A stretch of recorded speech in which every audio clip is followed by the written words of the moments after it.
अस्सलामुअलैकुम, आप देख रहे हैं समा। मैं हूं रमीज अहमद और मैं हूं सबा शेख। बुलेटिन में कहेंगे खुशामदीद। सबसे पहले आपको बताएंगे कि ब्लैक लिस्ट से नाम निकालने के केस में हुकूमत और शहबाज शरीफ में मामला तय पा गए। हुकूमत ने सुप्रीम कोर्ट में दायर अपील वापस ले ली। अपोजिशन लीडर ने लाहौर हाई कोर्ट में तौहीन अदालत की दरखास्त की पैरवी न करने की यकीन दहानी करा दी।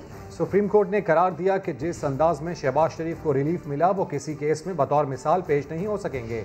शहबाज शरीफ को बैरून मुल्क जाने की इजाज़त देने के खिलाफ हुकूमती अपील पर समाअत। हुकूमत और शहबाज शरीफ के दरमियान खुली अदालत में मामला तय पा गए। हुकूमत ने शहबाज शरीफ के खिलाफ सुप्रीम कोर्ट अपील वापस ले ली। शहबाज शरीफ की तौहीन अदालत दरख्वास्त की पैरवी न करने की यकीन दहानी। इसी पर अपडेट्स हासिल कर लेते हैं समा के नुमाइंदे जुल्करनैन इकबाल से। जुल्करनैन, बताइएगा क्या मामलात रहे आज? देखिए, पसे पर्दा जो मुलाकातों और राब्तों और डीलों की बातें तो होती ही रहती थी हुकूमत और अपोजिशन में। आज खुली अदालत के अंदर जो हुकूमत और शहबाज शरीफ के वकला हैं उनके दरमियान डील हुई, जिसके तहत शहबाज शरीफ ने जो तौहीन अदालत की दरख्वास्त लाहौर हाई कोर्ट में दायर कर रखी है, उनकी जानिब से उनके वकील आज़म मजीद तारण ने यकीन दहानी कराई कि उसकी पैरवी नहीं की जाएगी। और इत्तेफाक की जानिब से अटॉर्नी जनरल ऑफ पाकिस्तान पेश हुआ। उनका ये कहना था कि हमें सिर्फ और सिर्फ मसला दो चीज़ों से है। एक ये कि जिस अंदाज में शहबाज शरीफ को रिलीफ दिया गया वो तरीकाकार दुरुस्त नहीं था। दूसरा ये कि वो तौहीन अदालत के केस में इम्प्लीमेंटेशन हो सकती है अभी भी उस फैसले की जो अभी तक बरकरार है, उसको वापस नहीं लिया गया। सिर्फ और सिर्फ दरखास्त शहबाज शरीफ की वापस ली गई है। इस पर यकीन दहानी कराएगी कि पैरवी नहीं की जाएगी। तो वफाकी हुकूमत ने भी अपनी जो अपील थी शहबाज शरीफ के ब्लैक लिस्ट में से नाम निकालने के खिलाफ, उसको वापस ले लिया इस यकीन दहानी पर। तमाम साथ ही साथ अदालत ने यह करार दिया है वफाकी हुकूमत की सलाह पर कि जिस अंदाज में शहबाज शरीफ को बर गिरफ्तारी से रिलीफ मिला, मुकदमा आया, मुकर्रर हुआ और एक तरफा एक स्टे ऑर्डर दिया गया और जो ऐसा रिलीफ उनको दिया गया जो वो बेसिकली नोटिस जारी करने के बाद करना था, वो किसी भी केस में बतौर मिसाल अब पेश नहीं हो सकेगा।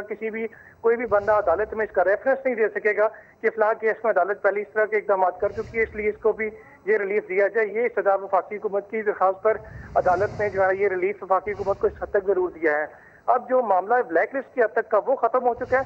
तमाम जो आज़म वज़ीर तारण थे शहबाज शरीफ के वकील, उनका कहना था कि ECL के हवाले से जो उनका नाम शामिल किया गया है उसको मुतलका फोरम से ही रुजू करेंगे कानून के मुताबिक। तो जुल्करनैन, मुतलका फोरम क्या होगा? देखिए, मुतलका फोरम वजारत दाखिला ही है जिसमें रिव्यू के लिए अपने फैसले पर नजरसानी के लिए वजारत दाखिला को दरखास्त शहबाज शरीफ दे सकते हैं। अगर वहां से उनको रिलीफ नहीं मिलता, उनका नाम ECL से नहीं निकाला जाता, तो फिर वो कानून के मुताबिक जो अदालती फोरम है उसका इस्तेमाल करते हैं। लेकिन पहले उनको वजारत दाखिला में ही दरखास्त देना होगी। यही प्रोसीजर है कानून के तहत जिसको शहबाज शरीफ ECL से नाम निकालने के लिए फॉलो करेंगे। जो सुप्रीम कोर्ट में केस था वो सिर्फ और सिर्फ ब्लैक लिस्ट से नाम निकालने की हद तक। बिल्कुल, सुप्रीम कोर्ट में जो केस था वो सिर्फ ब्लैक लिस्ट की हद तक नाम निकालने का था। तो मजीद क्या कहना है उनके वकील का, आज़म नज़ीर तारण साहब का, इस हवाले से मजीद क्या करने जा रहे हैं वो? देखिए, उनका यही कहना था कि ब्लैक लिस्ट की हद तक क्योंकि मामला खत्म हो चुका है, ये एक लाइव इशू नहीं था। अब वो सिर्फ जो शहबाज शरीफ से जो उनकी क्योंकि क्लाइंट हैं उनसे हिदायत लेकर ECL के मामले को मुतलका फोरम पे परस्यू करेंगे। यही उनका कहना था। अदालत में भी उन्होंने यही यकीन दहानी कराई कि हम सिर्फ अब उसको परस्यू करेंगे, कंटेंट पे नहीं जाएंगे। अदालत के बाहर जब हमने उनसे पूछा कि कब तक इसमें आप दरखास्त नजरसानी की दे देंगे, इस पर उन्होंने कहना था कि शहबाज शरीफ अभी मसरूफ हैं, जैसे ही वो मुझे कोई हिदायत जारी करेंगे या किसी और वकील को ये हिदायत जारी करेंगे अपनी लीगल टीम में से कि वजारत दाखिला में रिव्यू की दरखास्त दायर कीजिए, उस वक्त भी हम वजारत दाखिला से रब्ता कर लेंगे। ठीक है, बहुत शुक्रिया जुल्करनैन इकबाल अपडेट करने के लिए। शहबाज शरीफ को बैरून मुल्क जाने की इजाज़त देने का मामला, वफाकी वज़ीर इत्तलात फवाद चौधरी का ट्वीट सामने आ गया। लिखा कि शहबाज शरीफ का नाम अब ECL पर है। पिटीशन हाई कोर्ट से वापस ले ली। तकनीकी तौर पर सुप्रीम कोर्ट में हुकूमती अपील की ज़रूरत खत्म हो गई है। बिल्कुल, यह अहम मामला है। शहबाज शरीफ को बैरून मुल्क जाने की इजाज़त देने का ये मामला। वफाकी वज़ीर इत्तलात फवाद चौधरी का ट्वीट सामने आ गया जिसमें उन्होंने लिखा है कि शहबाज शरीफ का नाम अब ECL पर है। पिटीशन हाई कोर्ट से वापस ले ली। तकनीकी तौर पर सुप्रीम कोर्ट में हुकूमती अपील की ज़रूरत ही खत्म हो गई है। पाकिस्तान मुश्किल वक्त से निकल आया है। हमारी अगली हुकूमत में मुल्क और ज़्यादा तरक्की करेगा। ज़ियारत रेजिडेंसी में वज़ीर आज़म इमरान खान का अहम खिताब।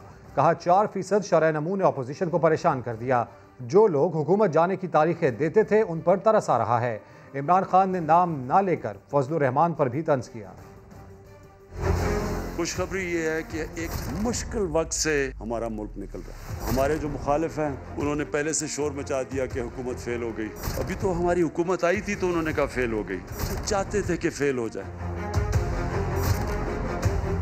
2-2.5 साल इन्होंने कहा तबाह हो गया पाकिस्तान, माइशत तबाह हो गई। तो जब ग्रोथ रेट तकरीबन 4% यानी 4% पे जब फिगर जब पब्लिक हुए तो वो सारी ऑपोजिशन कह रही है कि ये फिगर ठीक नहीं है। आज बड़े मुश्किल में पड़े हुए हैं, मुझे तरस भी आता है कई दफ़ा उनके ऊपर। वो कभी कहते हैं हम आज गवर्नमेंट गिरा देंगे, 3 महीने कभी देते हैं गवर्नमेंट को, कभी 31 दिसंबर में गवर्नमेंट जाएगी, कभी कुछ हो जाएगा। तो मुझे तो अब उनकी फिक्र पड़ गई है कि ये अब साथ रह जाएंगे या नहीं रहेंगे, क्योंकि गवर्नमेंट है तो इंशाल्लाह ये भी 5 साल में तो इंशाल्लाह और अभी अगले साल ये और रफ्तार बढ़ेगी इसकी, और जो अगली इंशाल्लाह हमारी हुकूमत आएगी उसमें फिर पाकिस्तान और तेज़ी से ऊपर जाएगा। MP कह रहे हैं कि नाम लें किसी का जिसने बड़ी देर से यहाँ बैठा हुआ था। अब मैं नाम उसका नहीं लेना चाहता क्योंकि मैं मौलाना की तो मैं इज़्ज़त करता हूँ, उसको मैं उसमें लाना नहीं चाहता क्योंकि वो इज़्ज़त का काबिल नहीं है। बहुत चित भी मेरी पट भी मेरी। PDM के प्लेटफॉर्म से फायदा उठाने के बाद पीपल्स पार्टी उल्टा अपोजिशन इत्तेहाद को लताड़ रही है। बिलावल भुट्टो कहते हैं कि इमरान खान को तंग नहीं करना, ना लॉन्ग मार्च करना था, तो फिर PDM क्या गपशप के लिए बनाई थी? ना हमने ख्वाहिश इज़हार किया कि हम कहीं वापस जाना चाहते हैं या किसी बैठक में बैठना चाहते हैं, तो क्यों फिर ये बार बार हमसे पूछा जाता है कि हम कब वापस जाएंगे। हमारे ओहदेदार ने इत्तेहाद से अपने इस्तीफे पेश किए। फिर हम ना लॉन्ग मार्च करेंगे, ना पार्लियामान में हम अदम एतमाद लेकर आएंगे, ना हम बुज़दार साहब को तंग करेंगे, ना हम इमरान खान साहब को तंग करेंगे। तो आपस में गप करने के लिए तो हमने PDM नहीं बनाया। जब तक उनको पता नहीं होगा कि करना क्या है, हमला कहाँ करना है, कब करना है, तो तब तक वो आपस में बैठते रहे, बात करते रहे। जो एक्शन प्लान जिसकी वजह से हमने बुनियाद बनाई थी PDM का, जब तक हम उन पॉइंट्स पे वापस नहीं आते हैं तब तक पाकिस्तान पीपल्स पार्टी क्लियर है, हमारा स्ट्रैटेजी क्लियर है और हम अब अपनी स्ट्रैटेजी पे चलता रहेगा। ये जो असल्ट है फ्रीडम ऑफ द प्रेस पे, इसको हम बिल्कुल बर्दाश्त नहीं करेंगे। वज़ीर आज़म दुनिया में जाके कहता है हमारा सहाफ़त रिटन से भी आगे हैं, अपना कैपिटल के जर्नलिस्ट को तहफ़्फ़ुज़ नहीं पहुंचा सकते। पूरी दुनिया देख रहा है कि हमारा वज़ीर आज़म झूठ बोल रहा है। ताने देकर जबान खोलने पर मजबूर ना किया जाए, राना सनाउल्लाह ने बिलावल भुट्टो को जवाब दे दिया। कहा कि भरपूर लॉन्ग मार्च के बाद पूरी ऑपोजिशन मुस्ताफ़ी हो जाती तो तब्दीली सरकार मुंह के बल गिर जाती। ताने देकर जो है वो हमें इस बात पे कोई मजबूर ना करे कि हम भी कोई बात करें। लॉन्ग मार्च जो है वो भरपूर तरीके से किया जाता, उसके बाद पूरी अपोजिशन अगर इस्तीफे देती, ये जाली हुकूमत जो है वो अपने मुंह के बल गिर चुकी होती। अगर ऐसा नहीं हुआ, इस वजह से नहीं हुआ के ऑप्शन को तनाज़ा किया गया, तकसीम का अंसर उभारा गया। ये क्यों उभारा गया, बिलावल भुट्टो जरदारी साहब को भी मालूम है, इसके ऊपर हम बात कर सकते हैं। हमें सब कुछ मालूम है। हम अपना रुख जो है PTI की इस जाली हुकूमत की तरफ रखना चाहते हैं। पीपल्स पार्टी या कोई भी दूसरी अपोजिशन जमात हमारा हदफ नहीं है। हम दुश्मनों को दो टोक पैगाम। मुस्लिम लीग नून के रहनुमा जावेद लतीफ़ पर रियासत मुखालिफ बयान के मुकदमे में मजिस्ट्रेट ने लीगी रहनुमा के जुडिशल रिमांड में 9 जून तक तौसी कर दी। जावेद लतीफ़ कहते हैं कि मौजूदा सियासी अदम इस्तेहकाम सिर्फ नए इंतखाबात से ठीक हो सकता है। लाहौर से रिपोर्ट कर रहे हैं अनस ज़फ़र। जावेद लतीफ़ की मॉडल टाउन कचहरी में एक और पेशी। लीगी रहनुमा को सख्त सिक्योरिटी में अदालत लाया गया। देखो कौन आया। जावेद लतीफ़ मजिस्ट्रेट के रूबरू पेश हुए तो जज ने चालान पेश करने का पूछा, जिस पर जेल हुकाम ने बताया कि ये सवाल तफ्तीशी से मुतल्लिक है। उन्होंने सिर्फ मुल्जिम को जेल से पेश किया है। मजिस्ट्रेट ने जावेद लतीफ़ से पूछा कि वो कुछ कहना चाहते हैं, तो जावेद लतीफ़ बोले कि गद्दारी की फैक्ट्री बंद होनी चाहिए, खराबी की निशानदही करना गद्दारी नहीं है। जो सियासी अदम इस्तेहकाम आया हुआ है, ये पार्लियामेंट के अंदर से तब्दीली लाने से ख़त्म नहीं हो सकता। नए इंतखाबात पाकिस्तान के मसाइल का हल है। जावेद लतीफ़ को जुडिशल रिमांड खत्म होने पर दोबारा 9 जून को पेश किया जाएगा। कैमरामैन लियाकत बशीर के साथ अंस जफर, समा, लाहौर। वज़ीर आला पंजाब सरदार उस्मान बुज़दार का कहना है कि कौम को वज़ीर आज़म इमरान खान की क़यादत पर मुकम्मल एतमाद है। तनकीद करने वाले अनासिर तरक्की का सफ़र रोकना चाहते हैं, जो कभी रुकेगा नहीं। इंतशार की सियासत करने वालों को होश के नाखून लेने चाहिए। PDM की मनफी सियासत बुरी तरह नाकाम हो गई। ऑपोजिशन को 2023 तक इंतज़ार करना होगा।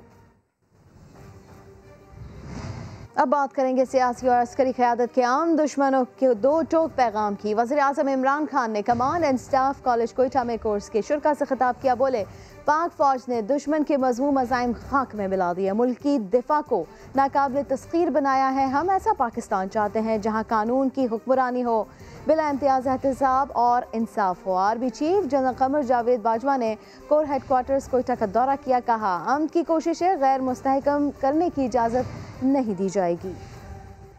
आज़म और आर्मी चीफ का दौरा कोयटा, सियासी और अस्करी क़यादत ने अमन दुश्मनों को दो टोक पैगाम दे दिया। वज़ीर आज़म का command and staff college Quetta में कोर्स के शुरा से खिताब। बोले, वज़ीर आज़म ने मुल्क के मुस्तकबिल के हवाले से अपना विजन भी बयान किया। हुकूमत मुख्तलिफ शोबों में तरक्की के लिए भरपूर इक़दाम कर रही है। नाकामी के खौफ से बालातर होकर मकासद के हसूल के लिए कोशिशों पर जोर दिया। दूसरी तरफ army chief general Qamar Javed Bajwa का भी कोर हेडक्वार्टर्स कोयटा में खिताब। सिपह सालार को पाक ईरान और पाक अफगान सरहद पर बाड़ लगाने की पेशरफ्त से मुतल्लिक ब्रीफिंग। पाक फौज की मुआवनत से बलोचिस्तान हुकूमत के जारी मंसूबों से भी आगाह किया गया।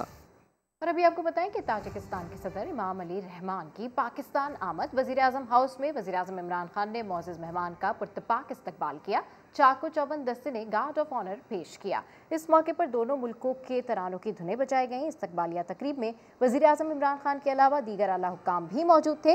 ताजिक सदर 2 रोज़ा दौरा पाकिस्तान में आला हुक्काम से मुलाकातें करेंगे। दोनों तरफ के वफूद में दो तरफा ताउन पर बातचीत होगी। मुआशी, तिजारती, सरमायाकारी, तवानाई, सिक्योरिटी की उमूर पर तबादला ख्याल किया जाएगा। दोनों ममालिक के दरमियान मुफाहमत की कई याददाश्तों पर दस्तखत का भी इम्कान है।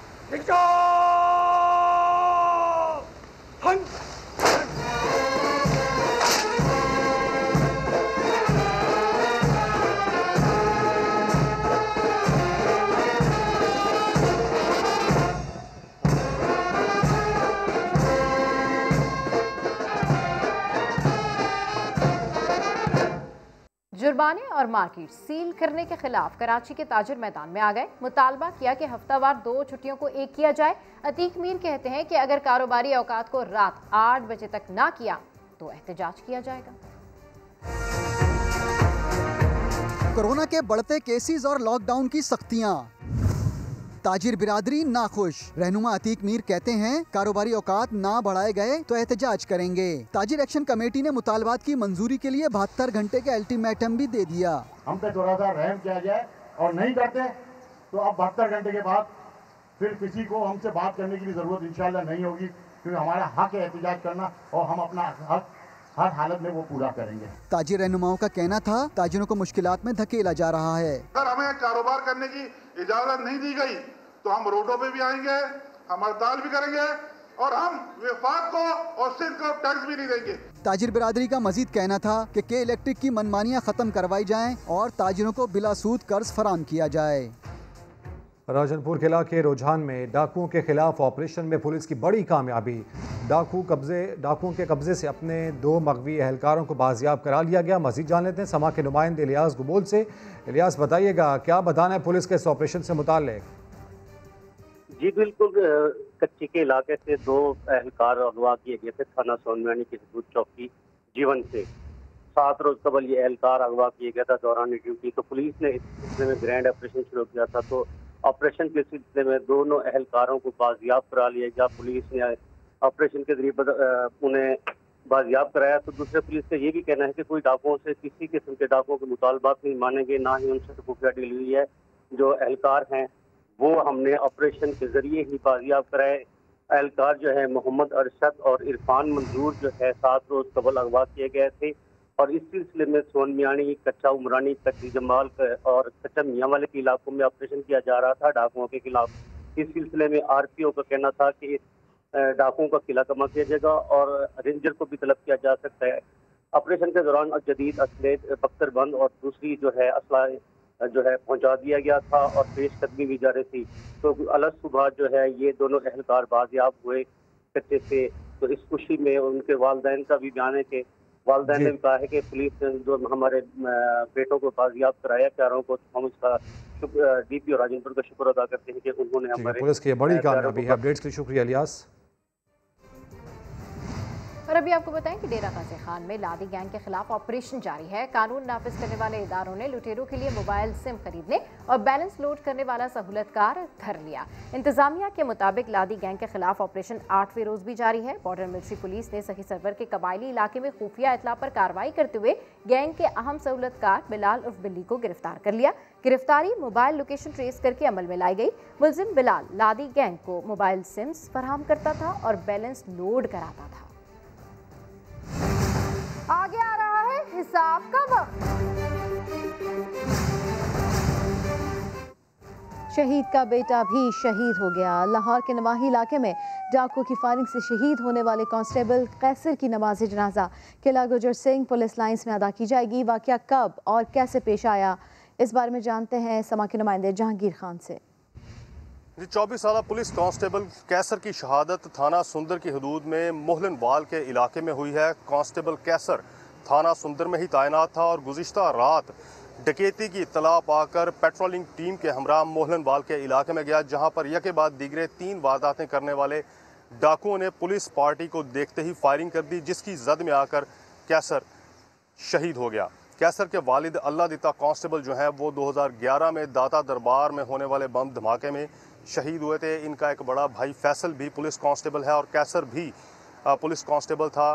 कैसर का पोस्टमार्टम इस वक्त जारी है, जिसके बाद इसकी मैयत इसके वर्सा के हवाले की जाएगी और शहीद की नमाज जनाजा पुलिस लाइंस किला गुजर सिंह में अदा की जाएगी। शहीद के जो वर्सा हैं उनका ये कहना है कि इस वारदात में मुलव्विस और इसके अलावा वो जो वारदातें करने वाले मुलजिमान हैं उनके खिलाफ सख्त से सख्त कार्रवाई अमल में लाई जाए। जबकि पुलिस का इस हवाले से ये कहना है कि कैसर पर और पुलिस पार्टी पर फायरिंग करने वाले मुलजिमान की तलाश जारी है, जल्द उनको ट्रेस करके कैफरे किरदार तक पहुंचाया जाएगा। मुर्गी के व्यापारियों ने गोश्त की कीमतें दुगनी करके अंधाधुंध कमाया, मगर अब हिसाब का वक्त आया। महंगी मुर्गी बेचने वालों पर मुसाफती कमीशन ने तहकीकात की छुरी चला दी। लाहौर में पोल्ट्री एसोसिएशन के दफातर और पोल्ट्री फार्म पर छापा मारा। सबूत इकट्ठे कर लिए। मिली भगत करने वाले 19 फीड कंपनियों से भी जवाब मांग लिया गया।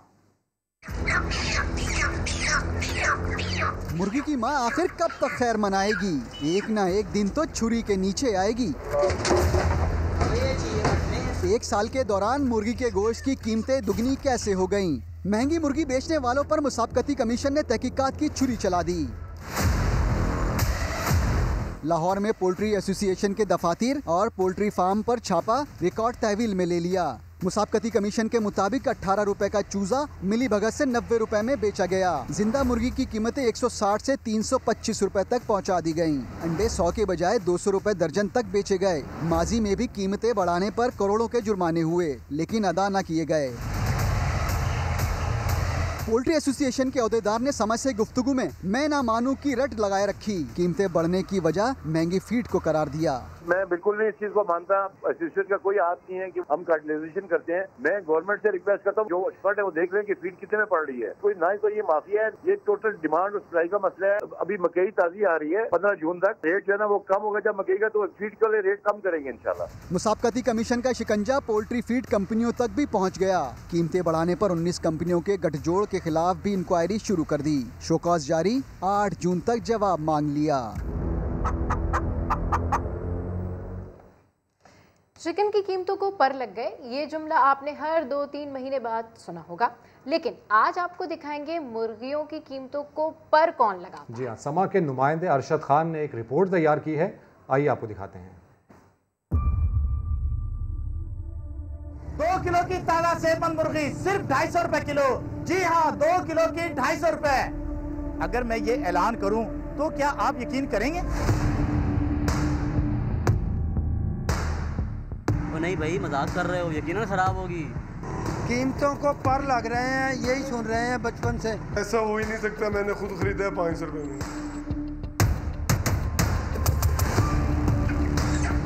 चिकन की कीमतों को मुनाफाखोरी के पर कौन लगाता है, समझाता हूँ। अंडे से निकला चूजा, कीमत थी 50 रुपए दाना, लेकिन उसे मिली एक ऐसी जगह जिसने उसकी किस्मत बदल दी। हर नए दिन के साथ उसका वजन बढ़ा और कीमत भी। 40 दिन तक उसने 150 रुपए का खाना खाया। दवाई और मजदूरी पर लगे 25 रुपए और यूं 2 किलो की मुर्गी 220 से 225 रुपए में तैयार हो गई, लेकिन बिकेगी 440 से 450 रुपए की। तो हुआ ना 225 रुपए के लगभग का मुनाफा, यानी मुर्गी का हर दूसरा या तीसरा किलो वजन फार्मर का इजाफी मुनाफा है, जिसे मजीद 250 रुपए किलो के हिसाब से बेचा जाएगा। एक दिन का चूज़ा 50 रुपए का तकरीबन मिलता है और 30 से 35 दिन में या 40 दिन में तैयार हो जाता है। ब्रायलर की मेडिसिन है ना, वो तकरीबन, और साथ इसमें 2 चीज़ें और आ जाती हैं। जो लेबर है फार्म की, वो उसको मिला के और बिजली के बिल वगैरह मिला के ये 25 से 30 रुपए रूटीन का खर्चा आ जाता है। होलसेलर और डीलर जिंदा मुर्गी 240 से 260 रुपए किलो बेच रहे हैं। ट्रांसपोर्ट खर्चा 5 रुपए इसके अलावा है। यूं 1 किलो पर मुनाफा 20 से 30 रुपए बनता है। जिंदा मुर्गी हम 240 रुपए किलो जिंदा लेके आ रहे हैं और 260 रुपए बेच रहे हैं। अगर गोश्त खरीदा जाए तो इसमें दुकानदारों को 30-40 रुपए की मजीद बचत हो जाती है। ये चिकन का जो हम काम करते हैं ना, फार्म से जो लाते हैं हम माल, तो उसके लाने में हमें शहर से लाने में 5 रुपए किलो खर्चा आता है। अगर शहर से बाहर से लाएं तो उस पर हमें तकरीबन 10 रुपए किलो खर्चा आता है। पोल्ट्री फार्मर बिला रोक टोक हर मुर्गी पर डबल मुनाफा कमा रहा है। अगर जायज मुनाफा लिया जाता तो आप तक 2 किलो वाली जिंदा मुर्गी 250 रुपए में मिलती। अरशद खान, समा, झंग। तो कराची में मुर्गी का गोश्त मनमानी कीमतों पर फरोख्त किया जा रहा है। मलीर के मुख्तलिफ इलाकों में मुर्गी के गोश्त की कीमत 360 रुपए फी किलो है, जबकि बंस रोड के इलाकों में मुर्गी का गोश्त 450 रुपए तक फरोख्त किया जा रहा है। बिल्कुल, हमारे नुमाइंदेगान साद साबरी मलीर में मौजूद हैं और सैयद रिजवान आलम इस वक्त बंस रोड के मुकाम पर मौजूद हैं। इन नुमाइंदेगान से मजीद जानते हैं कि वहाँ पर जो कीमतें हैं वो क्या हैं। तो सबसे पहले हम जाएंगे साद साबरी की जानिब। साद, क्या देख रहे हैं, क्या है कीमतें, क्या बताना है यहाँ पर लोगों का? जी हाँ, बिल्कुल ऐसा ही है। मैं इस वक्त मौजूद हूँ, ये शाह फैसल कॉलोनी का इलाका है, ज़िला कोरंगी लगता है। और यहाँ पर मुर्गी के गोश्त की जो कीमतें हैं मुख्तलिफ दुकानों पर वो 360 रुपये से लेकर 380 रुपये हैं। यही मुर्गी का गोश्त जो आज से कुछ दिनों पहले तक हमने देखा कि 540-600 रुपये तक पहुँच गया था। ये गुज़िश्ता 3 दिन से मुर्गी का गोश्त इन इलाकों में 360 रुपये से लेकर 380 रुपये फी किलो के दरमियान फ़रोख्त किया जा रहा है। जब हमारी दुकानदारों से बात हुई, मुर्गी गोश्त के फ़रोख्त जो कर रहे हैं लोग, उनसे बात हुई तो उनका ये बताना था कि जो बाहर जाने वाला माल था, एक्सपोर्ट का माल था, जब उसके ऊपर बंदिश लगी तो कीमतों में कमी आई, जिसके बाद 360 रुपये हम फी किलो मुर्गी का गोश्त फ़रोख्त कर रहे हैं और उसके बावजूद इसके ऊपर जो है जायज़ मुनाफा कमाया जा रहा है।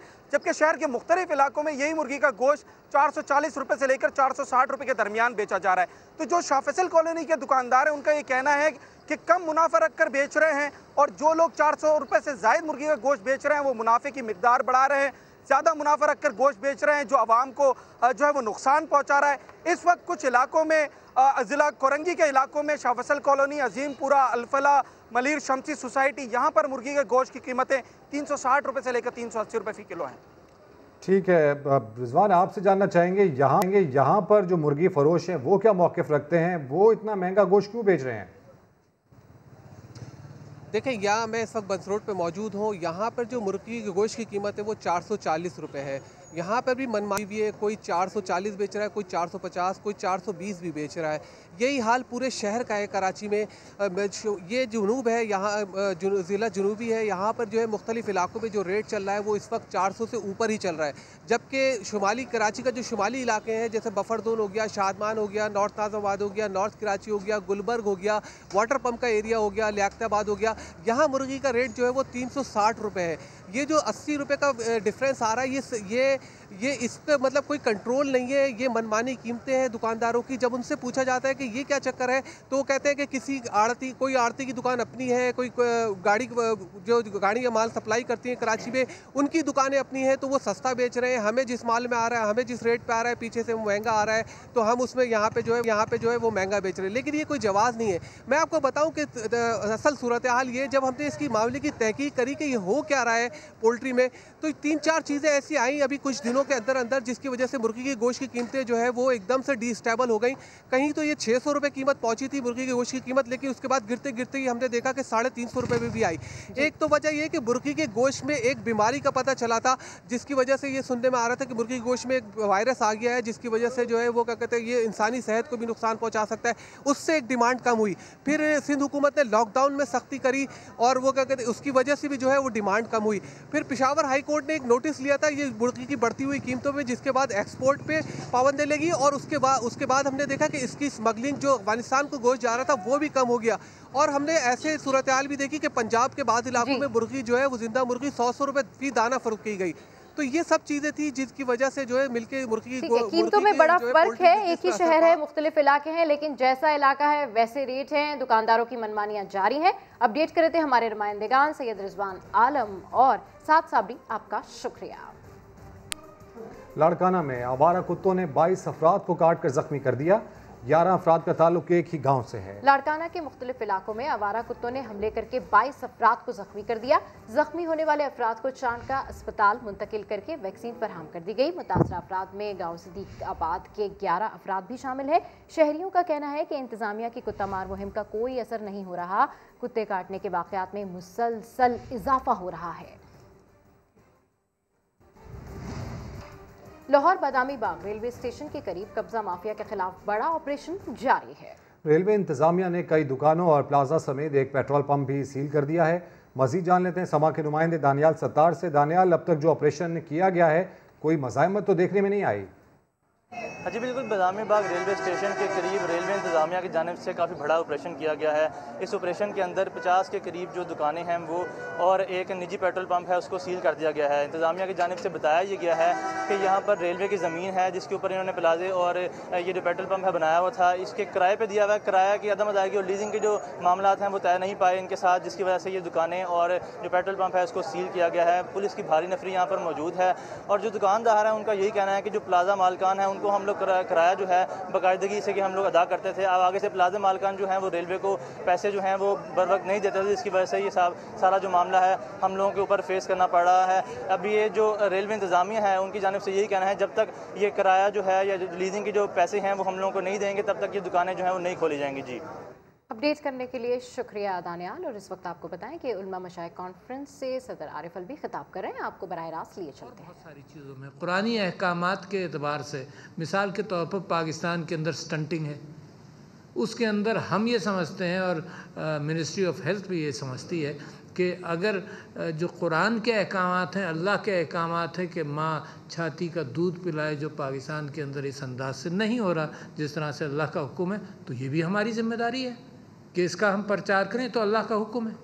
उसी एतबार से अगर मुझे और आपको ये ख्याल है कि विरासत के अंदर पाकिस्तान के बहुत सारी जगहों पर कुरान का जो हुक्म है, अल्लाह का जो हुक्म है, उसकी पाबंदी नहीं हो रही, तो भी ये हमारी ज़िम्मेदारी है। तो इस हवाले से हमने इनसे गुजारिश ये की थी कि 52 खुतबात के लिए कोई किताबचा बना दें जिसके अंदर पेश इमाम की मदद हो। कोई कंपल्शन नहीं है, सिर्फ एक बुकलेट के तौर पर जहाँ अच्छे काम और हो रहे हैं तो हर पेश इमाम के हाथ में मौजू चुनने के एतबार से उसके लिए एक आसानी पैदा होगी। तो हुकूमत का ये कतन इरादा नहीं है कि इसको कंपलसरी किया जाए।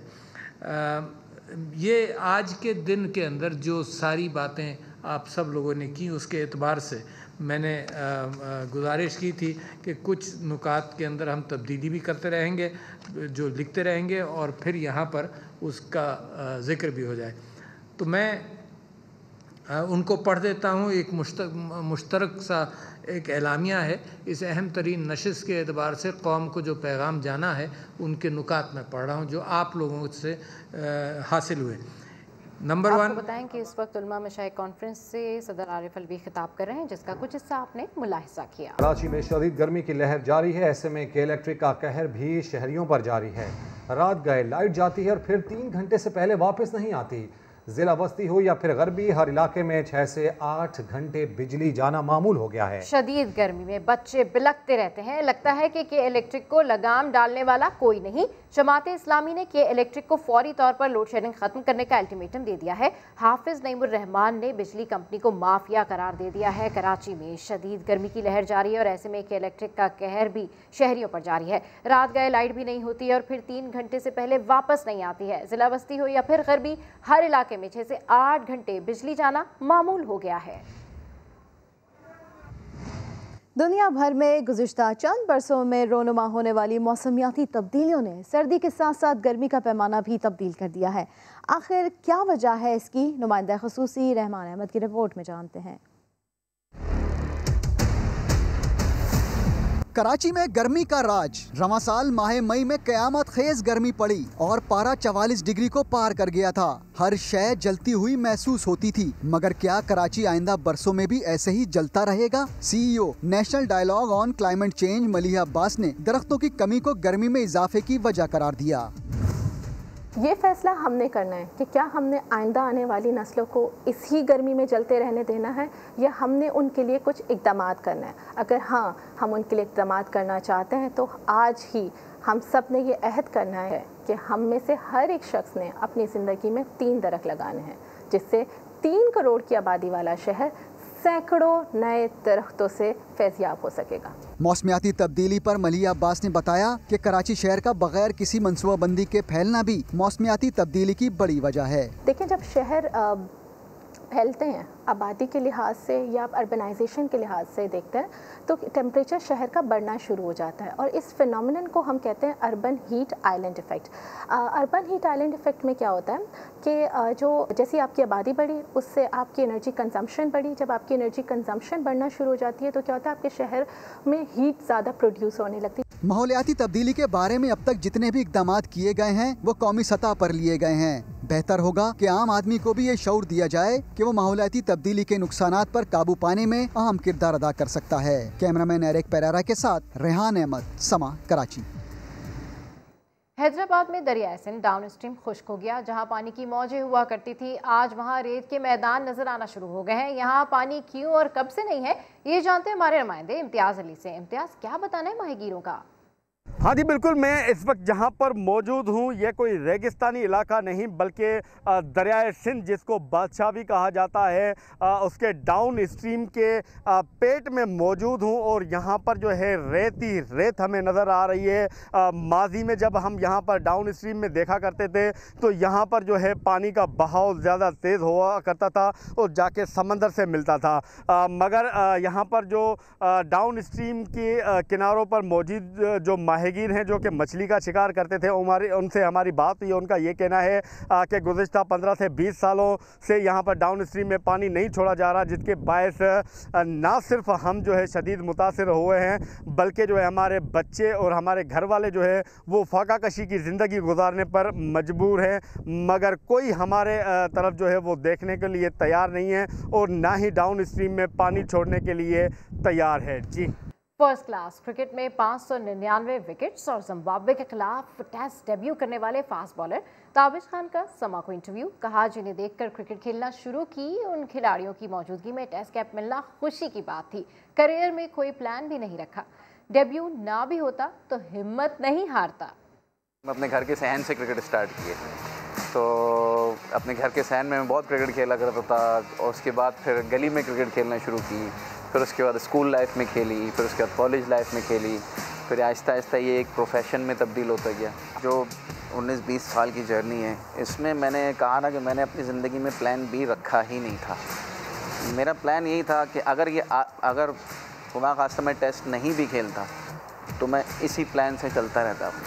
मुझे अपने अल्लाह की ज़ात पे बड़ा भरोसा था। मेरा गोल यही है कि जिन लोगों को देख के मैंने क्रिकेट स्टार्ट की मैं उन लोगों की तरह बॉल कर सकूं, और नो डाउट मैं उन लोगों को जैसा नहीं बन सकता, लेकिन उन लोगों ने जिस तरह के रिकॉर्ड्स बनाए हैं मेरी कोशिश ये है कि मैं अच्छे रिकॉर्ड्स बनाऊं, पाकिस्तान के लिए, अपने मुल्क के लिए परफॉर्म कर सकूं। एक मेरा फ्यूचर गोल सिर्फ इस वक्त यही है।